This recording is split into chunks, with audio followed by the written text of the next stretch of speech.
If you could sketch out what's happening in your partner's inner and outer world, what would it look like?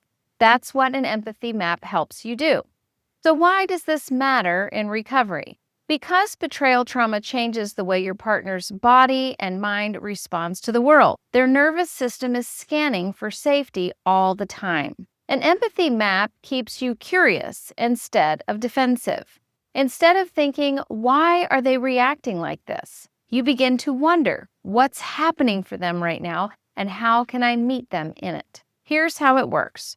There are 8 pieces to an empathy map. C's. What's in her environment? Maybe it's you closing your laptop suddenly. Here's what words or messages are coming in. Maybe it's a short, sharp, it was nothing, thinks and feels.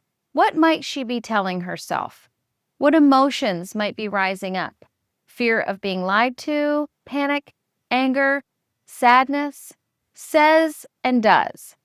What's visible on the outside? Maybe she asks questions, goes quiet, or pulls back. Pains.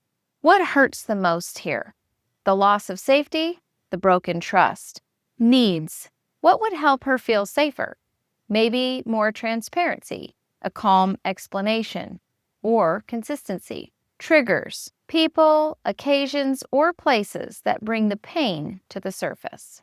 And finally, hopes. The desire to be believed, to see real change, and to feel safe again. Let me give you a quick example. Imagine you closed your laptop quickly and your partner reacted strongly. She sees the laptop snap shut. She hears you say, "It was nothing." She thinks and feels he's hiding again, along with fear and anger. She says and does by asking sharp questions and maybe even withdrawing. And the pain is broken trust. Her need is for openness. The trigger is secrecy cues. But her hope is to believe change is possible. Your action might be simple.